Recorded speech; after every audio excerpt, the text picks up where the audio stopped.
바라기는 주 안에서 우리 모든 성도들이 우리가 목표하고 있는 천배 확장이 이루어지는 은혜가 있으시기를 주님의 이름으로 축원을 드립니다.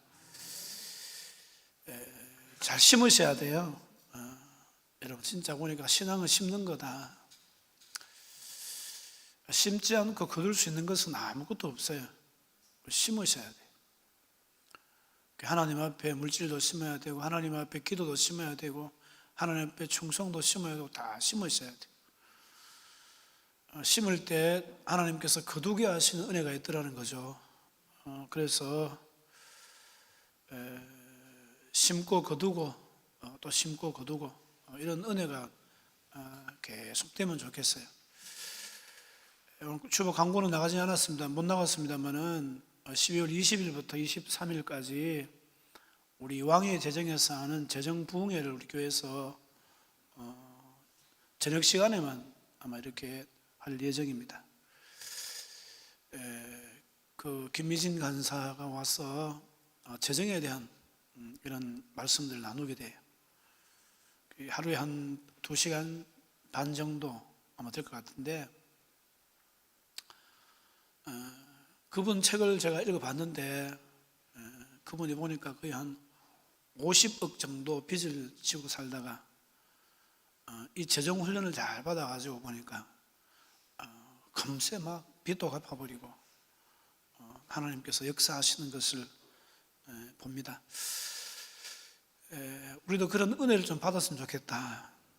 이 천배의 축복이라 기도만 하고 있는데 이게 현실이 되는 역사가 전 재정 축복을 통해서 분명히 있다고 보게 되었습니다. 그리고 우리 교회가 적지만 그래도 자꾸 심어야 돼요. 제가 지금 계속 목표하고 생각하는 것은 바로 그겁니다. 점점 더 많은 교회들 우리가 좀 도와야 되고, 이 선교도 해야 되고, 기왕이면은 해외 교회도 우리가 자꾸 건축하고 이런 역사가 있으면 좋겠어요. 필리핀에 단기 선교를 가려고 하다가 지금 멈춰져 가지고 코로나 때문에. 그런데 필리핀에도 교회를 하나 세웠으면 그런 생각이 있어요. 사실은 또 우리 이제 하여튼 아프리카에도 아마 교회를 세우게 될 겁니다. 저는 믿습니다. 하나님께서 그렇게 역사하실 텐데, 교회가 주님 오실 때까지 계속 승리의 삶을 살고 가려면요, 심는 게 중요해요. 한번 생각해 보세요. 자꾸 심어 놨는데 아프리카에도 심고 필리핀에도 심고 이런 우리 국내에도 심고 많이 심어 놓으면은 우리 교회를 통해서 여러 교회가 열매를 맺잖아요. 사실은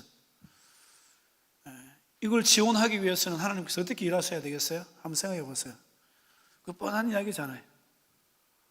우리 교회가 축복의 통로가 되면 돼요. 성도들이 천배의 축복을 받아서 우리 교회가 주님 일하는데, 주님이 우리 교회를 사용하셔서 천배의 축복을 주면 충분히 1000개의 교회도 지을 수 있고 10,000개의 교회도 지을 수 있고 그렇게 믿습니다. 이게 하나님께서 일하시는 방법이 아닌가 그렇게 생각되어지는데, 한국 교회가 이렇게 무너지지 않습니다.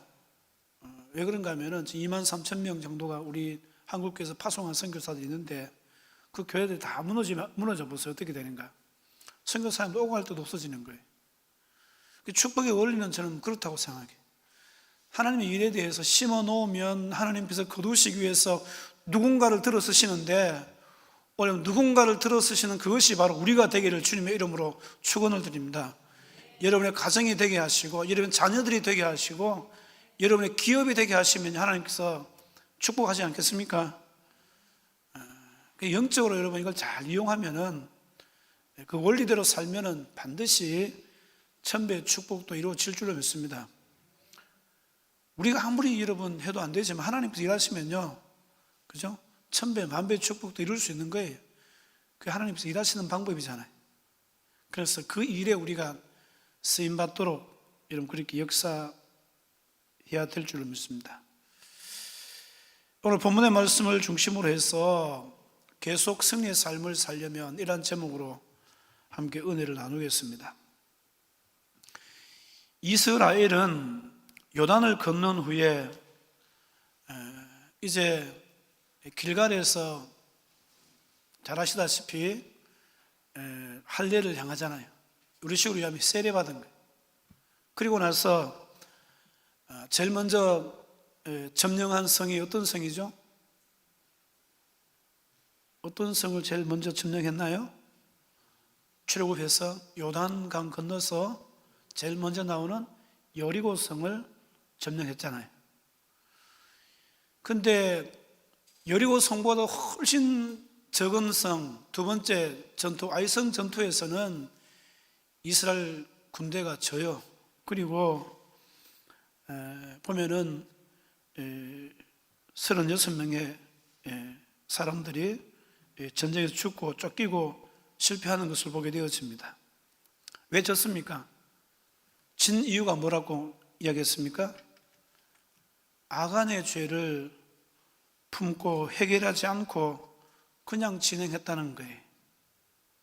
그러니까 기도하지 않으니까요, 그 죄가 보이지 않았고 결국은 하나님께 기도하지 않고 자기들만의 힘으로 나갔다가 아이성 전투에서 실패한 거예요.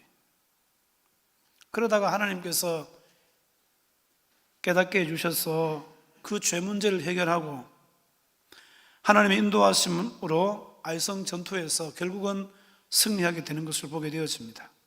그리고 이제 8장 9에 보시면은 이 아이왕의 수치를 나무에 매달고 큰 돌무더기를 쌓거든요. 그 돌무더기를 쌓으면서 그들은 아마 이런 각오를 했을 거예요. 다시는 우리가 실수하지 말아야 되겠다. 이게 사람들의 생각이 다시는 실수하지 말아야 되겠다. 그런데 앞으로 계속해서 보면은 가나안 전쟁에서 보면은 그들이 선택해야 될 일들이 너무 많더라는 이야기예요. 오늘 사실 여러분 우리가 신앙생활하면서 수만 가지 선택들이 있잖아요. 배우자도 선택해야 되고 직장도 선택해야 되고 진로도 생각해야 되고 사업의 파트너를 또 선택하는 이런 문제들, 이런 문제들 앞에서 우리가 계속적인 그런 승리를 거두기 위해서는 어떤 선택을 해야 될 것이냐. 오늘 본문의 말씀은 승리 후에 어떻게 했다는 것을 기록하고 있는 말씀으로, 다른 말로 하면 계속적인 승리를 위해서 우리가 어떻게 해야 되는지를 분명하게 보여주는 말씀이에요. 오늘 본문의 말씀을 이해하기 위해서 먼저 에발산과 그리심산에 대해서 이해해야 될 것이 있습니다. 자, 이 아이성으로부터 한 30km 떨어진 곳에 세겜이라는 곳이 있고 이곳을 중심으로 두 개의 산이 있는 거예요. 자, 사진을 한번 보여주실래요? 그리심산과 에발산, 그림이 작나? 중간에 세겜이 있고 이게 보면은 그리심산과 에발산, 그림을 계속 한번 넘겨보세요. 지도상으로 저기 보면 이제 여리고성이 있잖아요.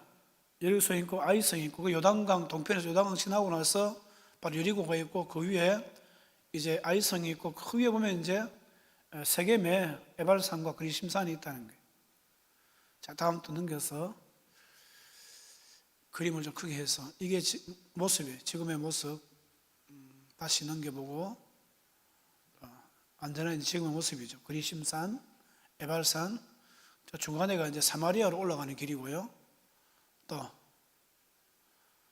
이렇게 여러 군데를 제가 찾았어요. 사진을 그냥 이 그리심산이고 에발산이다. 그리심산은 축복의 산이고 에발산은 저주의 산이다. 자, 넘기고 또 똑같은 그림인데 반복적으로 이렇게 한번 찾아봤어요. 지금은 뭐 봐가지고 잘 모르겠는데 옛날 기록에 의하면은 이 그리심산은 좀 풍성했다는 거죠. 근데 에발산 돌무더기밖에 없을 정도로 좀 황폐했다, 그렇게 이야기하는 분들도 계신 것을 봅니다. 어쨌든 축복의 산 그리고 저주의 산이다. 두 산은 아주 가까이 있는 산임에도 불구하고 한쪽은 축복의 산이고 한쪽은 저주의 산인 것을 보게 되어집니다. 자, 이 정도에서 우리가 이제 한번 이 지명이라든지 또 구체적으로 에발산과 그리심산을 보게 되는데, 자, 그렇다면은 우리가 여러분, 계속 이 축복의 삶을 살기 위해서, 계속적인 이런 성공적인 그런 삶, 승리의 삶을 살기 위해서는 어떻게 해야 되느냐, 오늘 본문을 중심으로 해서 함께 은혜를 나누는데, 첫 번째로 계속적인 승리를 위해서, 성공을 위해서는 어떻게 살아야 되느냐, 하나님을 위해서 살아야 된다는 거예요. 자, 30절 말씀을 같이 읽어봅니다. 본문 30절 말씀 같이 읽습니다. 시작. 그때에 여호수아가 이스라엘의 하나님 여호와를 위하여 에발산에 한 제단을 쌓았으니, 자, 여기 보시면은 그때 여호수아가 이스라엘의 하나님 여호와를 모르겠습니까? 위하여 에발산에 한 제단을 쌓았다, 이렇게 말하고 있습니다. 아이성 전투를 마치고 여호수아는 이스라엘 백성들을 데리고 나와서 여호와를 위하여, 하나님을 위하여 에발산에 제단을 쌓는 것을 봅니다. 에발산은 위에서 말씀드렸습니다마는 사실은 축복의 산이 아니라 저주의 산이죠. 저주의 산. 왜 여호수아는 축복의 산인 그리심산에서 예배를 드리지 않고 저주의 산인 에발산에서 예배를 드렸을까요? 왜 그럴까요? 저는 이 말씀을 묵상하면서 이런 생각을 해봤어요. 여러분, 그리심산에서 예배를 드리는 것하고 에발산에서 예배를 드리는 것하고, 사실 여러분 한번 생각해 보세요. 어느 쪽에서 예배 드리는 게 더 자각적이고 더 오래 남을까요? 저는 에발산이라고 생각해요. 사람들은요, 우리가 사사기를 통해서 알 수 있잖아요. 사사기를 통해서 우리가 알 수 있는데, 거기 보면은 하나님께서 축복해 주시고 막 은혜를 베풀어 주실 때는 금세 잊어먹어요. 그렇죠? 그러다가 또 죄 짓고 그렇게 하잖아요. 그래서 또 하나님께 부르짖잖아요. 어려운 가운데 오면은. 바로 그런 이유라고 생각해. 사람들은 잘 됐을 때는 하나님을 잘 잊어먹어요. 그렇잖아요. 그 여호수아가 보면은 이 아이성과의 싸움에서 승리를 거두어서 인생을 성공의 판열에 올려놓았다 하더라도 우리는 우리를 위해서 우리 인생을 살아야 되는 것이 아니라 하나님을 위해서 살아야 된다라는 것을 보여주기 위해서 에발산에서 지금 예배를 드리고 있다는 거예요. 무슨 말입니까? 너희들이 앞으로 잘못하게 되면은 실패할 수 있으니까 성공하든 실패하든 하나님을 위해서 살아야 된다. 너희는 너희를 위해서 사는 인생이 아니다. 너희를 위해서 살다 보면은 반드시 실패할 수밖에 없다. 실물 교육시키는 거예요, 사실은. 너희들 위해서 살면은 반드시 여기서 실패한다. 우리가 인간적으로 성공하고 무엇인가 누리게 될 때 쉽게 여러분 받은 은혜를 잊어버릴 경우가 많더라는 거죠. 처음 한두 번 정도는 감사하고 감격해요. 그래서 하나님 앞에 나와서 감사 헌금도 해요. 그러다가 시간이 흐르게 되면은 하나님께서 얻게 하신 성공과 승리의 삶에 도취되어져서 보면은 하나님을 위해서 사는 것이 아니라 자신을 위해서 사는 인간으로 바뀌게 되더라는 거예요. 그래서 보면 나중에 보면은 주신 하나님께 관심을 두고 사는 것이 아니라 주신 것을 가지고 거기에 관심 두고 사는 것이 우리 인생의 모습이더라, 이 말이에요. 여러분, 신앙의 원리는 잘 아셔야 돼요. 하나님을 위해서 살아야 될 줄로 믿습니다. 하나님을 위해서 사는 거예요. 하나님을 위해서 심으셔야 된다는 이야기예요. 우리가 물질을 위해 사는 게 아니잖아요. 그런데 보면은 대충 보면 어떻습니까? 전부 주신 것에 관심이 더 많잖아요. 그것을 위해 살고 있지 않습니까? 그것을 위해서 기도하고 있지 않습니까? 주신 하나님을 위해서 살아야 될 줄 믿습니다. 우리의 관심은요, 오직 하나님께서야 돼요. 주신 것에 관심을 기울이고 하나님을 잊어버리게 되면은 그 주신 것은 우상되는 거예요. 여러분, 성경을 보게 되어지면 우상단지 붙들고 살다가 잘된 사람은 아무도 없어요. 그게 우상되니까 우상된 것은 반드시 하나님께서 안 되도록 하시더라고요. 보니까 심판하시고 저주하시는 거예요. 그러니까 여러분 그게 잘 될 수 있습니까? 물질을 우상으로 삼게 되어지면 반드시 하나님께서 물질을 치셔요. 자식을 우상으로 삼게 되어지면 반드시 그 자식을 하나님께서 잘 되게 하시는 것이 아니라 보면요, 잘 안 되게 하세요. 영적인 원리가 바로 여기에 있습니다. 우리가 우상으로 삼는 것은 안 되게 되어져 있습니다. 우리가 안 믿는 사람이면 잘 될 수도 있어요. 그게 세상적으로. 그러나 우리가 하나님 안에 하나님을 주인으로 섬기는 하나님 백성이기 때문에, 여러분, 우리가 우상 섬기면 하나님은요 질투하신다 했잖아요. 하나님께서 질투하신다고 잘 될 수 있겠냐 이 말이에요.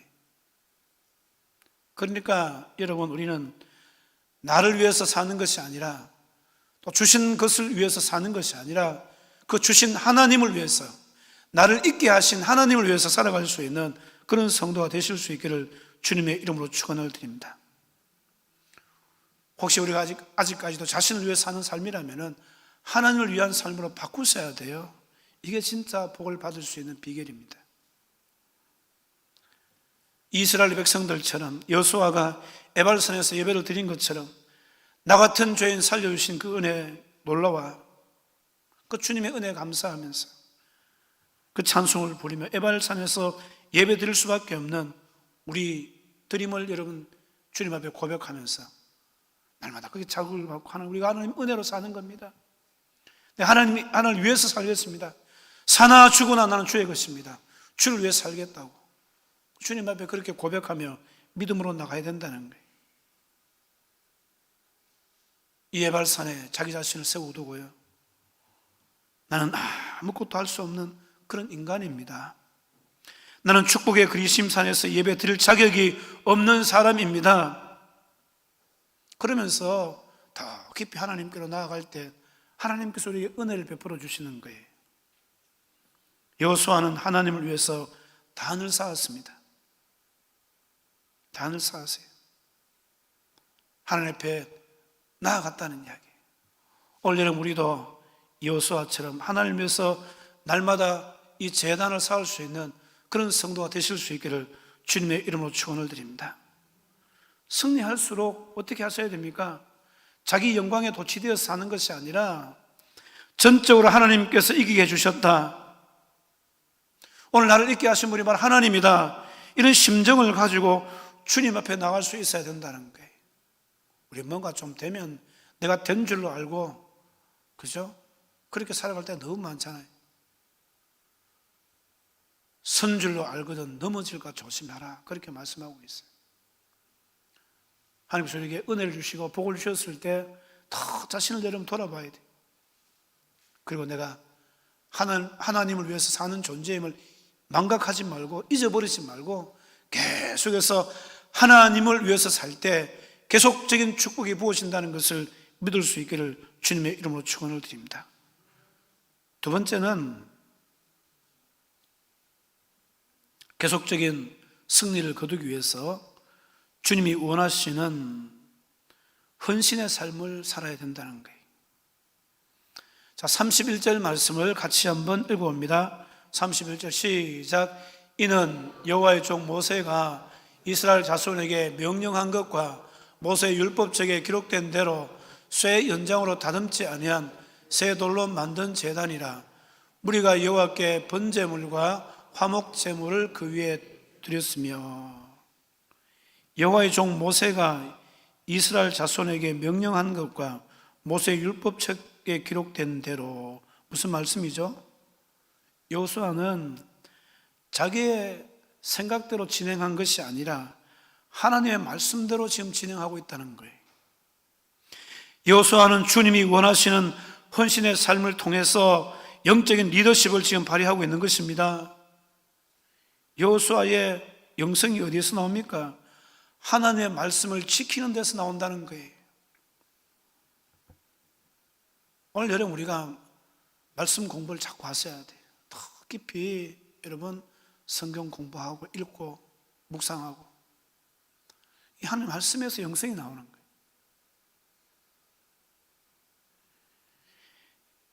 오늘 본문에 보시면은 하나님의 말씀인 율법은 어떻게 말씀하고 있습니까? 다듬지 않은 새 돌로 만든 제단을 요구하고 있는 것을 보게 되어집니다. 철연장으로 다듬지 말라는 거예요. 다듬지 아니한 새 돌로. 다시 말하면 소리 요란하게 내지 말라는 거예요. 요즘 보면은 예배가 테크닉이고 형식적인 아름다움만 강조하면 이런 그것이 우상이 되고 전통이 될 수 있다는 것을 기억하셔야 돼요. 가끔씩 보면 신앙생활하는 가운데 보면 어떤 분들이 간증을 할 때 보면은 40일을 기도해서 암을 정복했다, 복받았다, 성공했다. 여러분 40일 그 자체가 전통이 되면 안 된다는 거예요. 예배와 말씀 자체가 우리를 감격시키고 감동시켜야 될 줄로 믿습니다. 삶의 우선순위를 하나님께 두어야 된다는 거예요. 철연장 소리가 들리지 않는 것이 은혜입니다. 은혜. 무언가 되었다고 요란하게 하지 말라는 거예요. 내가 한 것은 아무것도 없다, 이것을 인정하라는 거예요. 우리는 육의 축복이 오면 막 하나님의 말씀에 대해서 가감하고 싶어지는 그런 습성들이 있잖아요. 내가 그것을 해서 붙었다, 내가 무언가를 해서 건강해졌다, 내가 뭔가를 해서 성공했다. 항상 그 복음에다가 그 말씀에다가 자기를 막 갖다 붙이잖아요. 원래는 우리는 하나님 앞에 아무것도 할 수 없는 연약한 존재다. 하나님의 은혜가 아니면 손가락 한 개도 움직일 수 없습니다. 하나님의 은혜가 아니면 한 발자국도 나아갈 수 없습니다. 이 믿음을 가지고 여러분 하나님 앞에 엎드리셔야 돼요.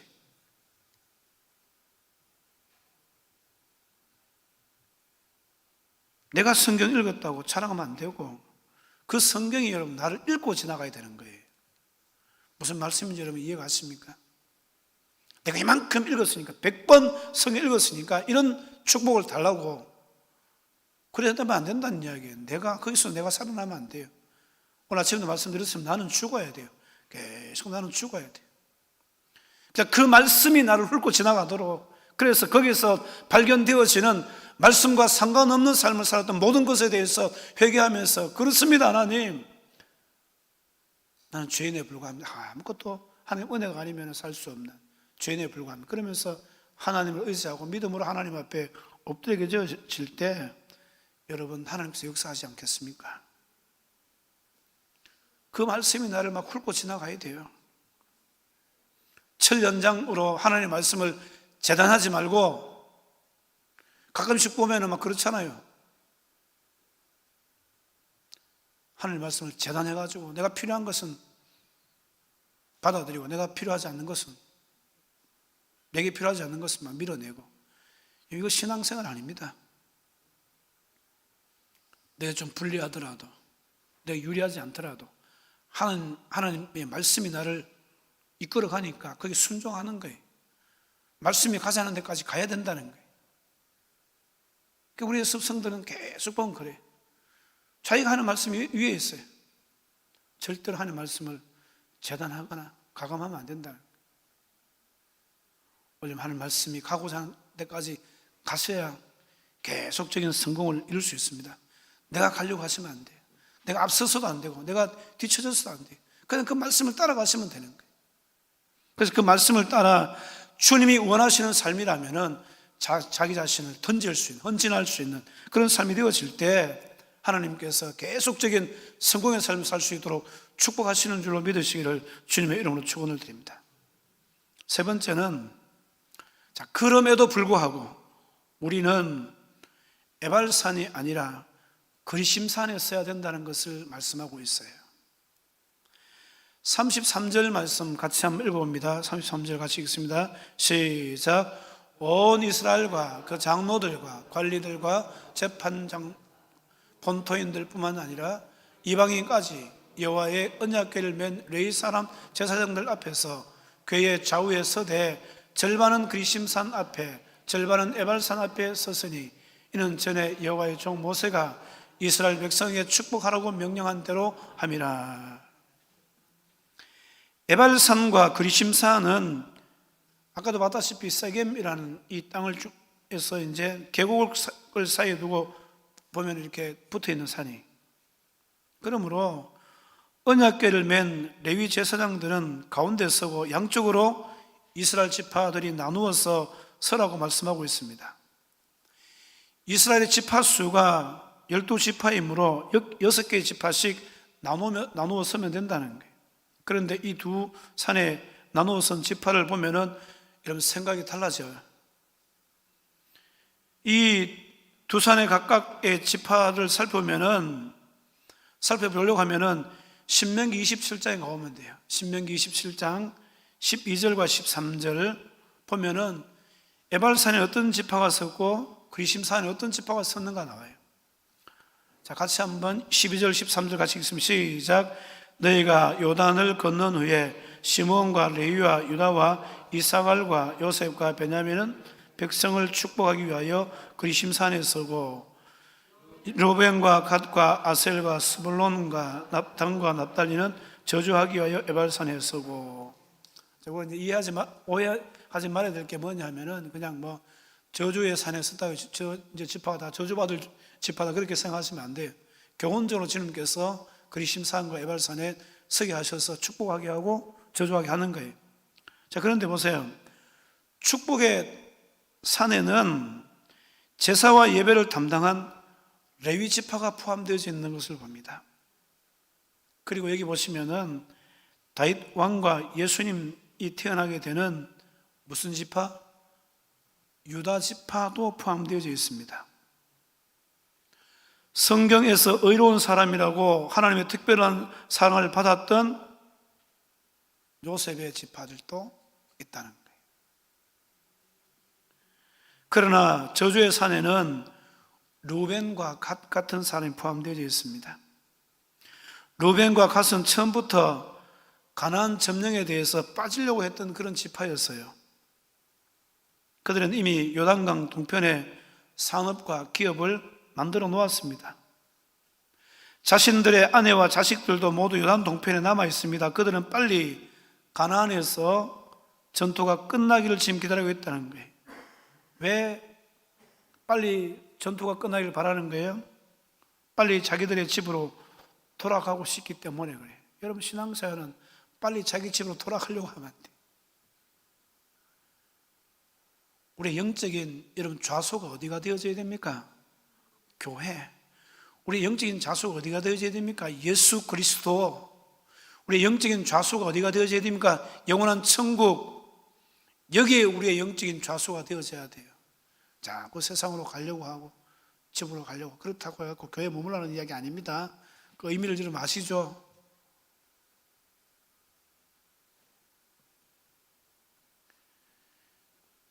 간단하게 두 진영에 선 지파들을 살펴보더라도 우리가 서야 할 곳이 어디냐?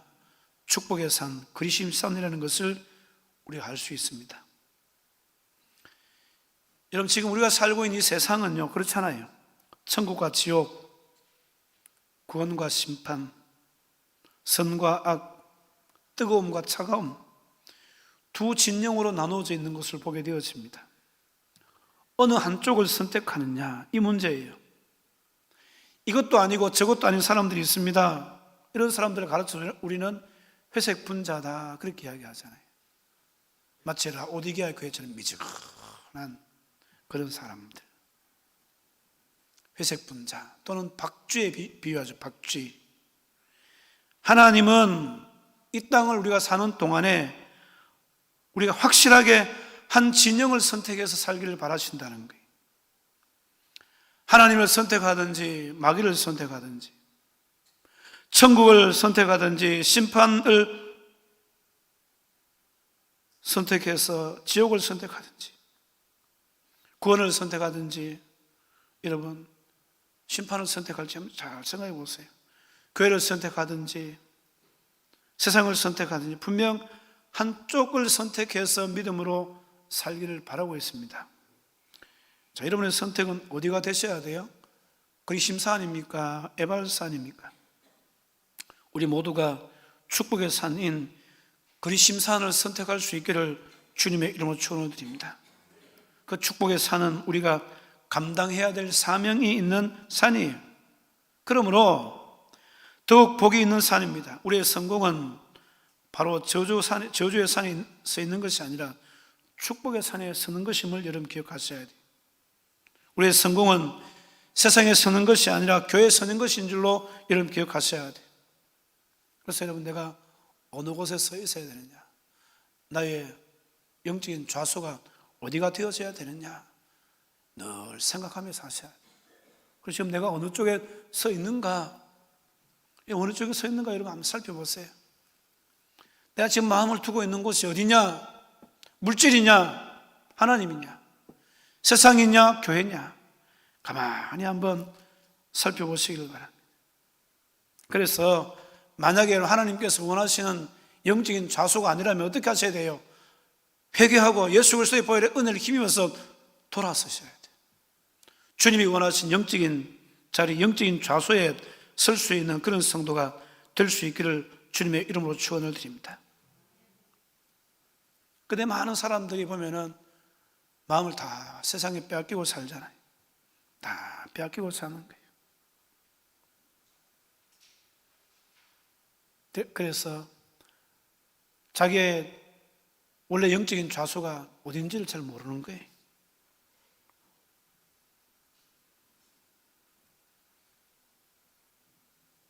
여호수아가 마지막 고별적으로 보면 이스라엘 백성들을 향하여서 설교한 내용이 무엇입니까? 여호수아 24장 14절부터 보면은 선명하게 우리에게 말씀해 주고 있어요.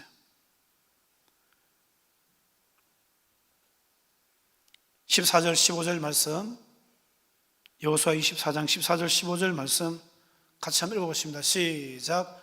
그러므로 이제는 여호와를 경외하며 온전함과 진실함으로 그를 섬기라. 너희의 조상들이 강 저쪽과 애굽에서 섬기던 신을 치워버리고 여호와만 섬기라.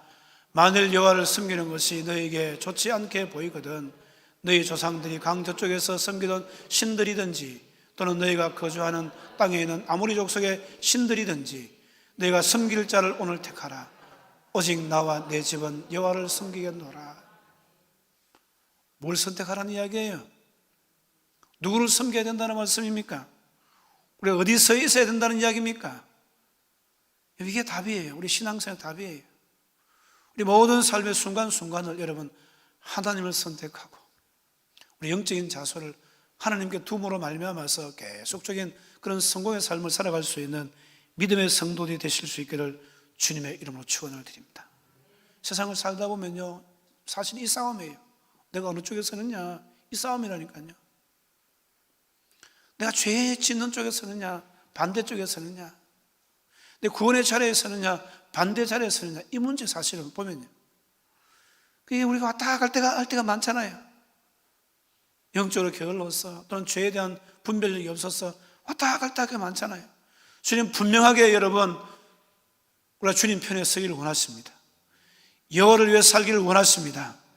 여러분 오직 여호와를 위하여 살아갈 수 있는 그런 성도가 되셔야 돼요. 말씀을 맺습니다. 이스라엘 백성들은 아이성의 첫 번째 전투에서 패하고 겨우 두 번째 전투에서 이길 수 있었습니다. 그들이 아이성 전투에서 얻을 수 있었던 교훈 가운데 하나가 뭐냐면은 성공 이후에 더욱더 우리 자신들을 지켜야 된다. 아무리 큰 성공을 했더라도 자기의 마음의 문을 지키지 않으면 결국 작은 전투에서도 무너질 수밖에 없다.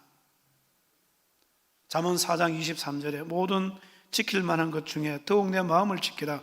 생명의 근원이 이에서 남이라. 이렇게 말씀하고 있습니다.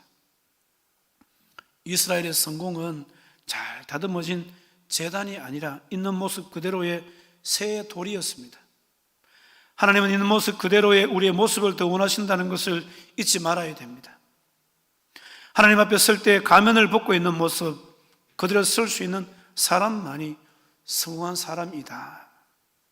우리의 선택과 성공은 축복의 산 구리심산에 서는 것임을 기억하시기 바랍니다.